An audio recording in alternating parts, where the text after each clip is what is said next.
All right. Uh, Okay. Welcome to the first episode of the Eminem podcast. I think I gotta come up with a better name for that later, but for now we have three of our five members, and this one's gonna be a short one. We're gonna try to keep this little brief for the pilot episode, and um, I want to go into more detail about some other topics, um, in the coming weeks. But for now, let's just start with our name, age, and where we go to school, because none of us are working full time. Mason wants to start. All right, yeah. So I'm Mason. I'm 19, and I'm studying business at Cal Poly. Excited to get this podcast going and show you guys what we think about sneaker culture and all that. What's up, guys? I'm Manib. I'm also 18, and I go to school at Santa Clara, and I'm also a business major, leaning towards finance. And I'm excited to show our knowledge on the sneaker culture and reselling with you guys. And I'm Mateo. I'm 19. I go to Cal State Long Beach, and I actually just switched to business management. I was doing criminology before, but now we're all business majors, I guess. Um, we're missing Matt, who's going to be a second year at Northeastern, and the four of us all met in high school at St. Francis High School in Mountain View. And then our fifth guy, Nico, is my cousin, um, who is out of school and doing full-time work in Southern California. Um, so kind of a brief overview of what I kind of want this podcast to be. Not the specific episode, but kind of the whole series is I think hopefully next week when we get everybody here, we can go more in depth of introductions, like who we are, maybe talk about like how we got into shoes, how we got into the business of shoes, how we became um a brand of who we are, how we became a part of Eminem. I've got a lot of questions like in the DMs or just like through some friends about the business side of things. I think it'd be cool to have a Q&A. Um, stuff like people ask me like, do you have a spreadsheet? Like, how's that organized? Do you only use Instagram? Like, what other platforms are you using? Um, so like just random questions that anybody wants to know. I think it'd be cool to have some debates, like topics on debates that have to do with sneakers. Um, and then I think the a big bulk of this could be about sleepers and good investments. Sleepers meaning like shoes that we think should be selling out or shoes that aren't selling out that still have room for profit. You can go buy them in stores and stuff. And then good investments are kind of a mix of debate where we'll talk about what shoes we think are going to do good, appreciate over time, depreciate over time. If we disagree with how the market's going right now, I think a lot of people are interested to know that. So maybe a little sneak peek for the Q&A. I thought one thing that would be cool to ask you guys is what's your biggest come up that you've had so far? Whether it's like on one shoe or if you bought like a ton of things at one time and it like took you a while to sell, just like one item. I could start us off. Hmm. My biggest come up probably was I bought the Travis Scott Air Force Ones. I think the sales, the second one that released, with all those Nike swooshes, and I wore those probably like 10, 20 times to school my senior year. I love them. I love the customization of the swooshes. And this was before they actually jumped in price. I bought them for resale on StockX, like I said, $250. And then I went to SneakerCon, bringing them, just thinking if I could get a good offer, I'd sell them. I ended up selling them for $500 after wearing them multiple times. I wish I held on to them longer because the price increased even more. But to me, that was like Yeah, I when knew you I see wouldn't those probably wear around. those in college and they'd just be sitting in my room. So it was a quick $250 profit, and I got to wear them. I got a good use out of them, so that was kind of cool. Thank you. You're a size 12, Yeah, right? Yeah, they're at 950. they're at I nine was just fifty curious. now, dude. Yeah, If I held on to those, I would have made. I was gonna buy so many more. Like when the Travis Scott shoes came out, I was gonna buy lots of them. But like it was just at that time period where like we're kind of transitioning, and I just didn't want to hold tons of shoes. But I regret not buying more pairs. And, like even like yeah. the fours went up a ton too. hmm That's what's hard though. You never know what's a good hold Yeah. or not. So that's another thing that we could talk about. Like, probably my biggest come up was just brick flips at Shoe Palace the other day once they opened up. And besides that, holding a pair of Court Purples and some other shoes, just waiting for the price to keep going up until I like it, pretty So much.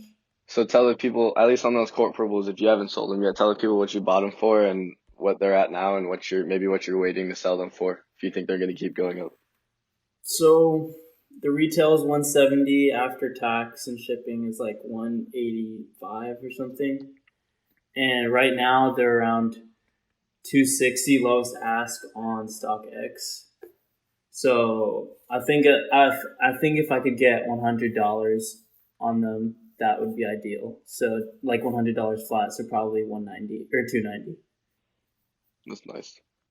For me, I've had two individual shoes that I profited the same amount, and it's kind of funny because the first one was the women's Jordan 1 patent leather, the ones that are like they're basically the Obsidians, but they're patent leather. They came out in February 2019, I think, and I got them for I think one I think I got them for like 180, whatever the retail was. I don't remember if Jordans were 160 or 170 back then, but I flipped them in 2 days for $270 profit.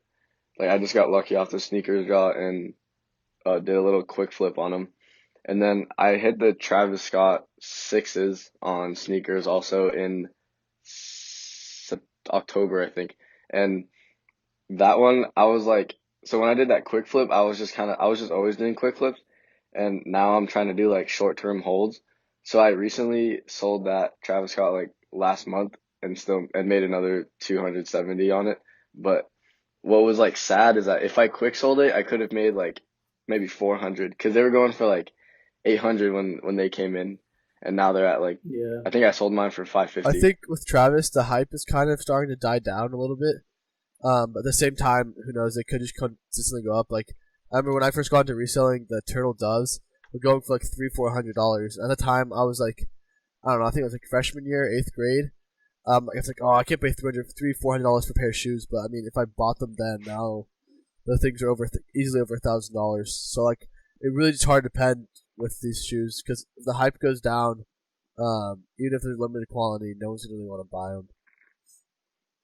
Yeah, and I think that's something I want to talk about maybe next week or whenever our next episode is about the Travis Scott collection because I think like when it first started, he was only doing like the Air Forces, and then it took him a while to even come out with the first two Air Forces and his first pair of Jordans. I think the fours were his first one, right? Yeah, they're like But now first he's like come actual out. release, I believe. Now he's come out with yeah.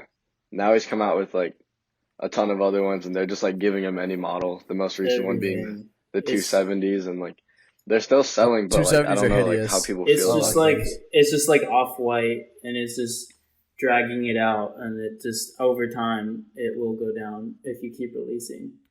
And then another thing, like while we're on the topic of holds, like tell me if I'm wrong, if you guys disagree with me, but I think like for early resellers, if you have any listening, the quick flips is definitely the way to go. Like I don't really advise holding as if you're just starting to get into Yeah, the because when you game. need money. Yeah, I mean, for me, like I've been doing it for so long. I have had bread toast in my garage probably for a year and a half now. I bought them out, I think like Yeah, 210, and the bread toast size 12 that I have are worth I think on StockX like $600 now. And I'm like, I mean, also it helped with the Last Dance. I think if you have any Jordan 1 hold for now, um, or any like popular Jordan, just hold. That's just my theory. I mean, I had the Obsidians, and those had no resale. Another almost up to 300, 350, consistently just going up. yeah, Everyone wants Jordans right now. those were mine. Even like I had the reverse shutter backboards last summer. The 2.0s, I bought them for I think 300 lightly used, and I mean I don't even know what those are up to right now, but they're easily over 600 on these resale sites. So I think these shoes are just honestly the best things to hold right now, like Jordan 1s, some 11s, Yeah. and other shoes along those lines. yeah.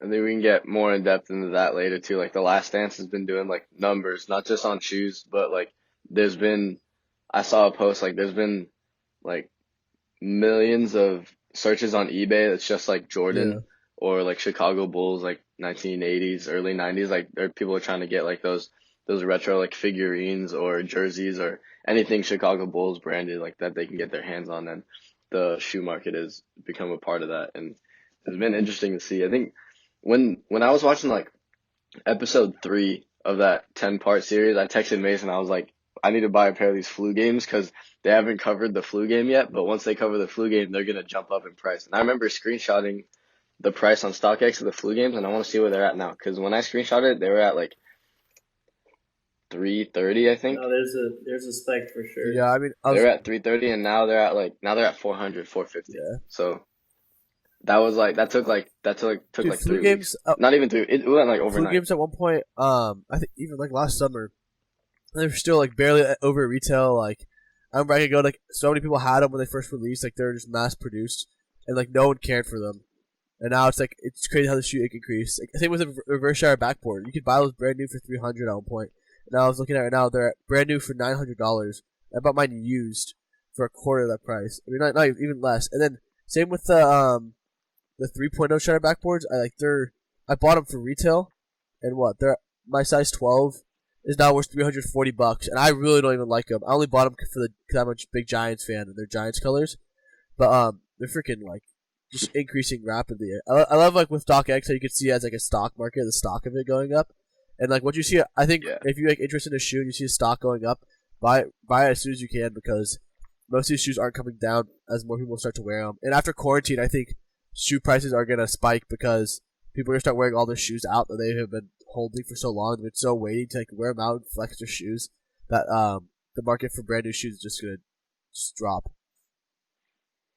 Yeah, definitely. I was just thinking, like, shout out to Coach Ray, because I remember, I don't know if Mason remembers this, but I remember, like, when we were really getting into this, like, we didn't even have an Instagram yet. Like, we were just kind of doing research on it. Me and Mason would, like, go to the library with our iPads and just, search stuff on Foot Locker and just, like, browse stuff. And Coach Ray came in and was, like, about to scold us, but it was, like, 2 weeks before the flu games were gonna drop in 2016. And he sat, I don't know if you remember this, he, like, sat down and he's like, oh, you guys trying to get the flu games next weekend or No something? way. You don't remember that? I don't remember that. That's sick It was though. so You did a funny. huge feat. For everybody that doesn't know, Coach Ray was our assistant dean of our high school. So, like, No, you even know, I big remember deal. one Everyone time was, like, I scared got of him, but he's, like, called super in. I was funny, getting written super up. chill. I was getting written up, and I was thinking I was wearing my belugas, my Yeezy belugas, and he was like talking to me, and I ended up not getting written up, but he got so distracted we started talking about sneakers. And I ended up not getting written up. I don't know if it was because of that or it was something like, so stupid, like I was slightly out of dress code for my hoodie or something, like something so small. But I mean, it was a conversation that probably discouraged him from writing me up because there's something in common. And ever since that was like, I think that was junior year. Ever since then, he like actually found my name. I wasn't a football player, so he only cared about football players. So if you were a football player, he didn't really give you Yeah. time of day. But after that, I was able to actually talk to him. He was way more cool about it. So it's kind of cool. Another reason to get cool Yeah. sneakers. So on the topics of investments and all that, let's talk about some investments that I have it here as good investments question mark. So I want to see if you guys think these are good investments or bad investments, why or why not, what's your reasoning behind them, what do you know about them?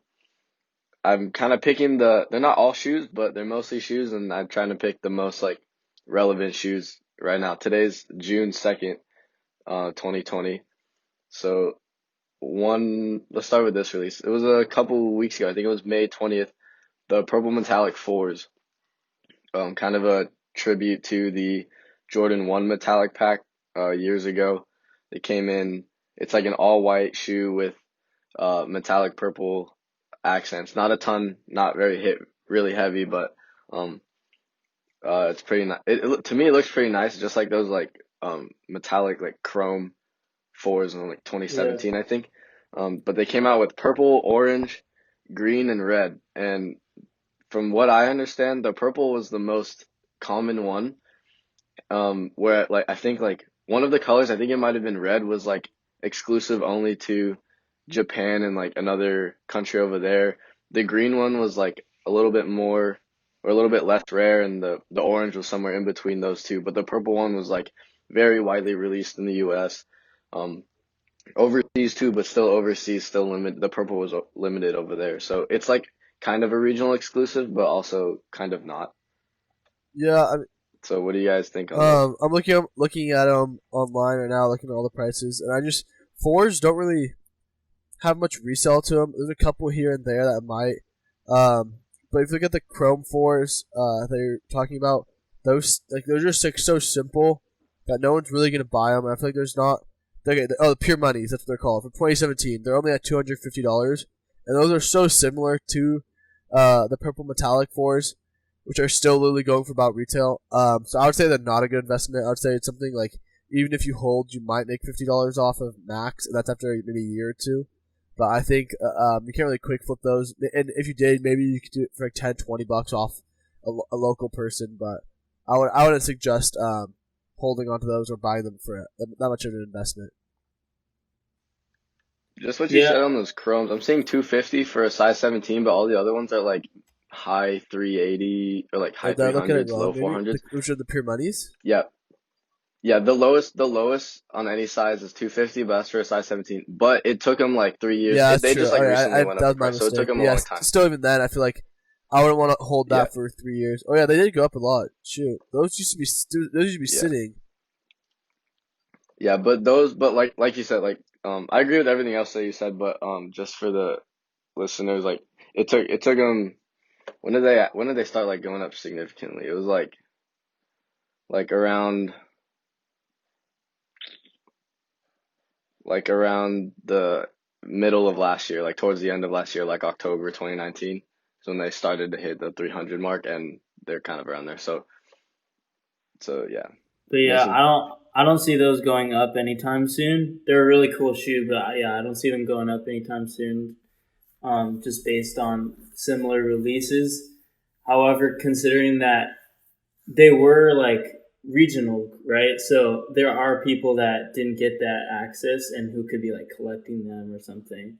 Like I had people from France, Germany, and Switzerland trying to get these shoes from me, and I ended up selling them. And the shipping was like $40, but these people they don't have access to these shoes, so they are willing to spend pretty much anything. So Yeah, if you know someone in that area, I suppose that it could be a good it's a good investment. point. But for the most part, you're probably just going to get lunch money from the purple Yeah, metallics. that's a good point. Yeah, I personally bought 4 pairs. It was because the pre-market was at Yeah, like the pre market 250, was two good. sixty, but there wasn't any demand. So after it dropped, it didn't really go up. And what I've seen like a lot lately is like the amount of like if the price goes up a lot right after the drop, meaning like right after a lot of people aren't able to get the shoe because they sell out online, then they're willing to pay more on the aftermarket, and that's where you see the demand. But if like these are at 250 and they didn't do anything after they sold out, because they like sold out, no doubt, Yeah, but nobody was like really trying to go after it after they sold out. So I Yeah. bought four Well, pairs. I don't think I'm gonna return any. I think I still can get at least my no, money back and easily. like Yeah, maybe build some connections by breaking even with some other people, but I no, wouldn't. I think you could get lunch money for sure on those, and it's not a bad investment at all. But um, it's like you gotta yeah, like you said, you gotta look at the jump after the day of the release. They usually rise in like 10%, and like you can see that with like the Flint 13s that just dropped. Yeah, and I think like this is one of them. It's like if I had money to burn, I would definitely buy like 1 pair just to see if it goes up over time. But like I don't have that much money, so I these ones are gonna have to be a quick flip because I think they're gonna go up just like the pure monies, but it's gonna take a couple of years. So yeah, I wouldn't say for that reason I wouldn't say it's a good investment, just like you guys said, just because like time is money, and and if you're out like that $210 for 2 years, not really worth it for the jump that it's gonna hit after that and the time. work you're gonna put in to just get the money out of it, I Right. feel like it's not worth it. Yeah. And then Yep. Mason mentioned the Flint 13, so let's talk about those. I know we were having a good debate in our group chat about this. I want to start with Manib's um Yeah, opinions so on I mean, these. I personally am not a big fan of 13s. I've never liked 13s. I don't. I get the history behind them, and I totally respect that. I just kind of think they're hella ugly, and on feet they're pretty unattractive to me. So when I saw them released, of course I went for them. I was a little late. I don't know what was going on with the sneakers app. I knew in some Discords I'm in, they released it, and I couldn't get access to on Jordan or Nike, whatever. But I wasn't really phased by it. And I've been watching them for a little bit. They hit 315 about, and then they end up dropping back down. They're at around 275 right now. So I'd say on the resale market, if you're not on StockX, you could probably get like 250 for them, which is about, I'd say, I think a $50 flip, which is good. Don't get me wrong, but I feel if you're gonna buy these, I would definitely hold them, or sell them right away. Or hold them for a while or sell them right away, because right now there's a lot of hype, and I think they're gonna eventually depreciate when all the shipping comes out, because they're taking forever to ship. I know all Nike right now are taking forever to ship. So I think when everyone starts getting them, people are gonna be listing more, so the price will drop, but eventually will go up if you're willing to hold for a while, especially in a year or two. In probably 2 years, these will be worth easily $400, I think. Yeah, I agree with Manib that these, like, I'm not a big fan of 13s. They've kind of grown on me a little bit, but, like, I wouldn't wear them. I don't really wear Jordan Retros anyways. But one thing that I was looking at was, like, over the past, I think I've been in this game since, like, sophomore year, and I'm about to be second, I'm about to be a sophomore in college. So, like, 4 years, almost 4 years. And all I remember was, like, 2017, 2018, like, people were, like, a rumor came out that the Flints were gonna retro again, like sometime soon, and it ended up being a couple weeks ago, or like this past weekend. But all I was hearing was like, yes, bring back the Flints, bring back the Flints, because the last time that they retro them was in 2010, and I just saw a ton of people online, like a ton of OG sneakerheads, like trying to, like, really hoping that these are gonna come out, and because of that, I thought that they were gonna do really well. I didn't know what the production numbers were, but the pre-sale market I think was at like 260, 250 for most of them, and like we said, after the drop, it climbed up to like 300 to 320, like depending on the size. One thing that I saw with this one, that I haven't seen with many other shoes in the past, is that usually when they go up, they like reach a peak and then they come back down within within like 4 hours of the day. So like if they drop at 7, they're usually back down to, like, the market has usually settled by like noon. And then it'll continue to drop as people get them in through the mail and like more people have them in hand. There's a higher supply of them. But these ones stayed at 300 for like 36 hours, I think. They're now all below 300, but it took them a while to get back Yeah. down. And I still think they're going to drop when people get them in hand. I think you said that, you texted me that. But personally, I was able to get my hands on a lot of these, and I'm excited about these margins. I want to like do a couple quick flips, but also hold a couple. I'm probably going to split them half and half just because like I want some cash now, but I don't want to lose out on the investment. I mean, I really thought a lot of more people were going to pass on these, because I woke up that day and everyone was saying, like, oh no, these are bricks. Like, everyone's passing. And so I got online to get these, and I only managed to get one pair. So I was pretty confused at that. And so, but they're doing really well now because of that. And they went, like Mateo said, they went up by like the 10-20% right after. So I'd say if you have a large size, definitely, like, you could hold it or you could sell it now. Either way, you're gonna get a decent amount of money.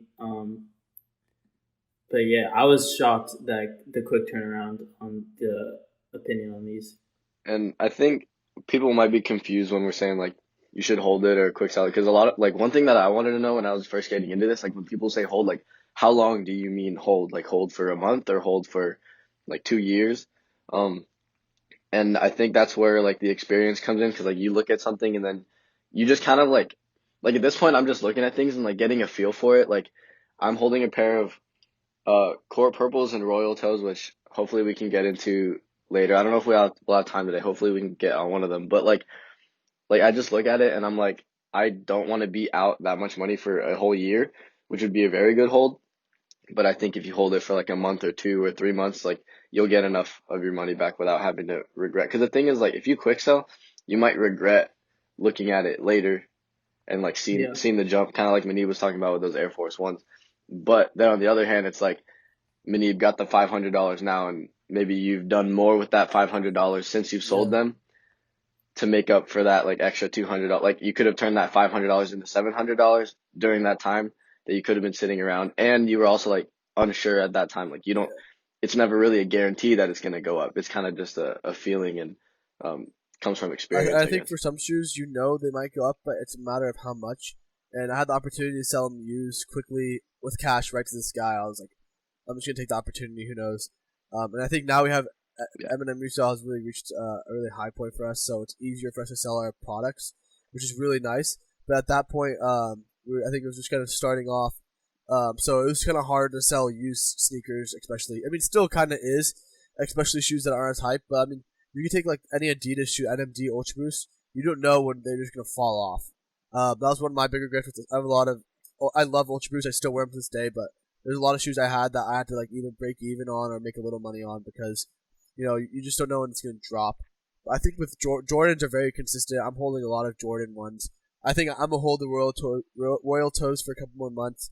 They're just consistently look like they're just gonna keep going up. They're pretty stagnant right now, fluctuating around 260, which is a quick around $100 flip, maybe a little less, like 80.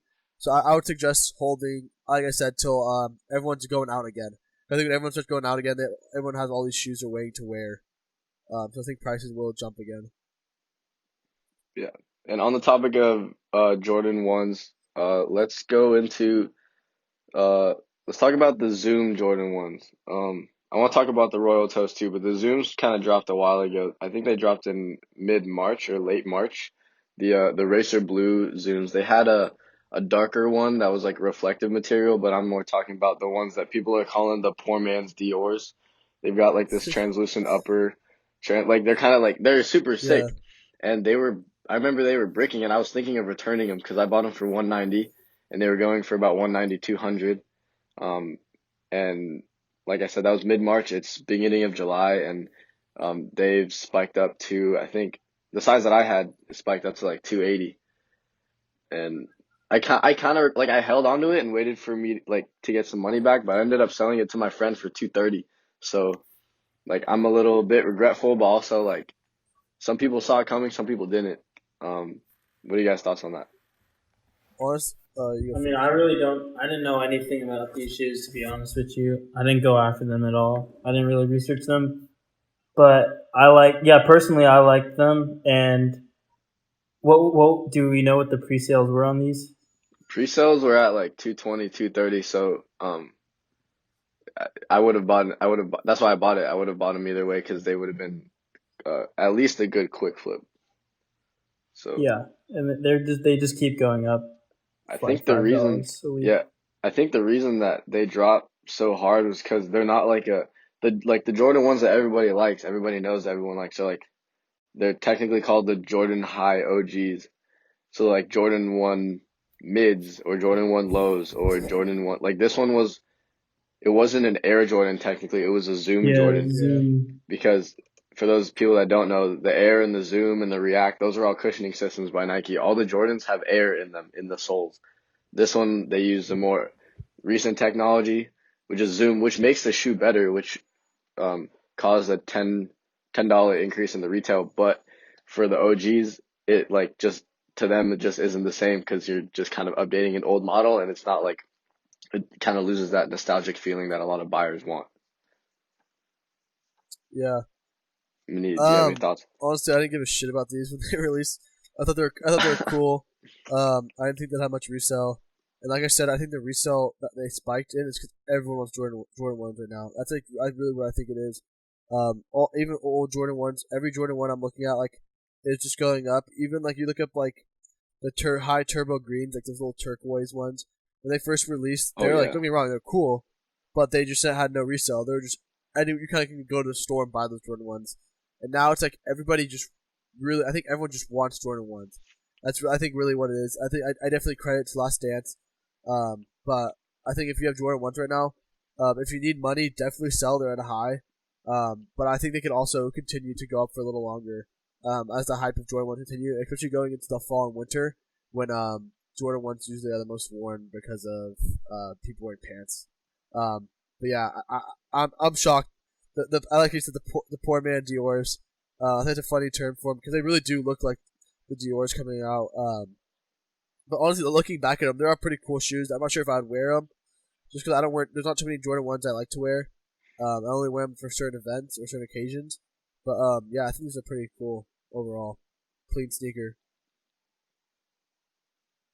um, I'll open up to you guys. I have two more. There's more that I want to talk about. Hopefully, we can get more into them like I said, next week when we got more people. But I'll let you guys decide what we want to talk about. Do you guys want to talk about some Billie Eilish, Murakami, Uniqlo tees, or do you guys want to talk about Royal Toe highs? We can talk about the other one later, but for now, I'll say we go with Billie Eilish because kind of just like it's right in this moment. Um, looking at like cause, my opinion is, I think they will go up. I'm not sure how much, just because it's Billie Eilish, and I'm not sure how many hypebeasts actually like Billie Eilish. Um, you know, but the fact that they are Murakami, I think they will go up a little bit. Not a lot, maybe go up to around $40, similar to the Uniqlo tees right now. I think they'll be a little less than those cause ones because it's not as, I would say it's not as the cause Uniqlo is strictly like cause on it. These ones have a tiny hint of Murakami with more centered on Billie Eilish. So if you're like, not a Billie Eilish Yeah. fan, I don't know if you really want.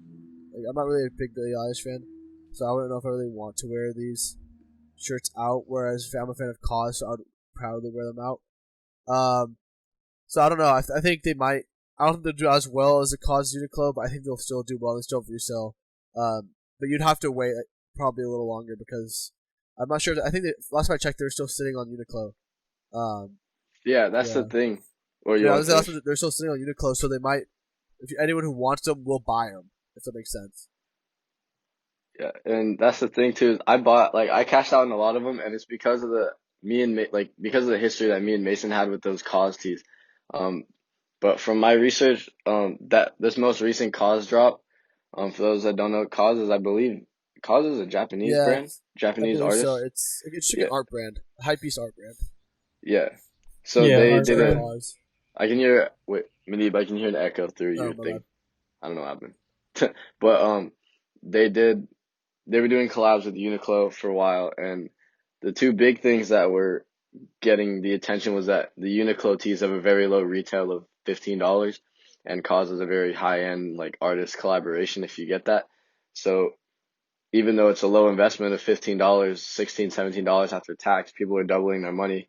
I think me and Mason bought a total of like 45 shirts, and all of them I sold between $20 and $40. So it wasn't even a risk of losing money. I was more than doubling my money on them. But the contract between Cause and Uniqlo was now up. That was the last one. So now they've got Murakami in the mix, and they brought in Billie Eilish. So I think whether you're a fan of Billie Eilish or Murakami, these are a shirt for you. Also, I think that anything with Murakami on them is going to sell. But like you said, they're still sitting on the website. I think the best ones are gone. Some like they have a lot. They made a lot, and I think the best ones have sold out. And they've made an appearance on StockX. And my guess was that they weren't on StockX originally, and my guess was that once they hit StockX, then they were gonna sell out. They still haven't sold out, but the ones that have sold out aren't even on StockX. And I've been talking to a couple guys on Instagram, like just some guys across the country, and they've said that they've sold theirs on Grail, they're on eBay for that $35 to $40 price range for the ones that aren't on StockX, because the ones that are on StockX are like breaking really hard. But there's like a mix between which ones are good and which ones are bad investments. And I think if you're getting into reselling right now, you don't have a ton of cash, you don't want to spend $200 on Jordans. Taking a low risk $15 purchase off Uniqlo right now, with a chance of doubling your money and free returns if it doesn't do well, is a very good intro. Yeah, I agree completely with that. Also, because it's like with the cause Uniqlo tees, it was a pretty easy sale. They went out pretty much all 40 shirts pretty much in a week. If you put the effort in. And I think like these shirts could potentially do well like that because one, yeah, it's a Murakami, and especially if it has a flower on it, I think it will go up. And two, like just the amount of Billie Eilish stands and fans and all of that, like she won all those awards at Grammys and whatnot. Like I'm not a fan of Billie Eilish, but there's plenty of people who are. So I could see that being a reason. And then yeah, Uh, just what's Oh, go that? ahead. No, I was just gonna say like another thing too is like any like the cheaper, like, it's kind of just goes for anything. Like if the cheaper it is, the more buyers that are going to be willing to pay for it. Like if there's a shoe for Yeah. $100 and it goes on sale, more people are going to want to buy it because it's on sale. They get to save money. Same thing with these. Like there's probably more people. There were like the reason the cause sales, in my opinion, were so easy was because like younger people that don't have money but they want to get into this hype culture, like they can't spend $250 on court purples, but they can easily use like a small portion of their birthday money to go buy a $30 cause t-shirt. And while a lot of people who aren't into this like $30 for a t-shirt, like it's part of the collecting aspect. It's like the same reason why I always compare it to this. It's like the same reason why people will pay $300 to $500,000 for a Babe Ruth rookie card, where to a lot of people they're just looking at it as a piece of paper. Yeah. But it just depends on the person. Yeah. But like I said, I think the low, like having a low resale price with good margins is good for the buyer and the seller, which results in quick business. Well, so I think the Murakami Flower, the low retail, and the Billie Eilish fans, on top of the Cause Uniqlo collabs like not existing anymore, I think for that reason that these could be a good cop potentially. Yeah, I mean, one of my biggest what sucked. I was out of town for the past every time the cause dropped, even when they restocked, I was out of town. So I was actually never not able to cop any of them for retail. And I think I was in Europe, so I also had like timings was all off, so I wasn't even buy them online. So it really sucked. But I mean, I'm looking at them right now online. Most are already sold out. So, but also they released a lot more women's tees than they did men's tees. And the men's tees I'm looking at are just like, there's like very like they're just nothing. They're not very they don't scream Murakami as much as the women's tees are. And I think Right. if a woman wanted a Billie Eilish, she should probably bought it by now. And a lot of these women, there's not as many women hype beasts, so you could make money off the women's tees, but not as much as selling to a man. So it's not a risk, like you said. You easily can flip your profit on it. It's a matter if you want to put that work in to make that $15, $20, $30. I think at a time with the world we're in right now with quarantine, I think you have a lot of free time to do so. So I think if you're willing to, you can make probably easily double your money on this, depending on, and especially because you can't really buy them in store. And stores are like all closed. So Yeah. That too. that could add another aspect to it. I'm pretty sure that just wraps it up for today. I'm really looking forward to getting in more depth in the future, especially when we got more guys, more opinions. If you guys, I just want to mention that we are not like experts and we are not like big time resellers, but I like to think we know our stuff at least a decent amount. So if you guys are trying to get into the game, you're new to the game, agree with us, disagree with us, I would take it with a grain of salt and kind of add your own research into it before you actually use your money to make any purchases. Before we sign off, I forgot what I was gonna say. Anybody else have any last words? Yeah, I was say, send us any questions Yeah. or any topics you want us to talk about. I think next time we could get into more topics as well. And make sure to keep them as current as possible. We could each bring in some items we think are good holds and good quick flips. But yeah, send us any questions you have about us, our past, anything about reselling. We'll see what we can answer and what we can talk about and discuss. Yeah, and also we're open to any feedback. Just let us know what you guys think about this, like what we can fix, what can we change, and all that. Because this is something new that we just started today. So. Yep. And if you guys are wondering where you can hit us up, our main platform is going to be Instagram. It's MNM Resell on Instagram. We just launched a website. You can email us through there. The website's mnmresell.bigcartel.com. If you want to directly email us, it's mnmresell@gmail.com. What am I missing? Anything else? Yeah, and let us know if you like the length. It's around 40 minutes as of now. Yeah. Let us know if you'd like more shorter podcast, or you like this length, or even you want us to talk longer and keep it as like, and how frequent you want us to post these, how useful they are to you guys. Yep. So if you're interested in buying, selling, trading, asking us any questions, if you want to a question to show up on here. I'm also kind of thinking we should have like, what if we had guests on the show? I think it would be cool to like, because there's a lot of people that we follow on Instagram or that follow us that we don't know. Like they're just random resellers across the country. I think it would be cool to like bring them in on a call and just like kind of get to know them, get to know their perspective, and just kind of Talk meet to them them. like Yeah. through the podcast. Like, I think that would be cool. That'd be cool. So if you guys are listening to this and you're interested in being a guest, message us too. But yeah, I think that's it. So once again, I'm Mateo. Mason. I'm Manib. We are Eminem Resell, and we'll see you guys next time. All right. See you guys next time. Thank you.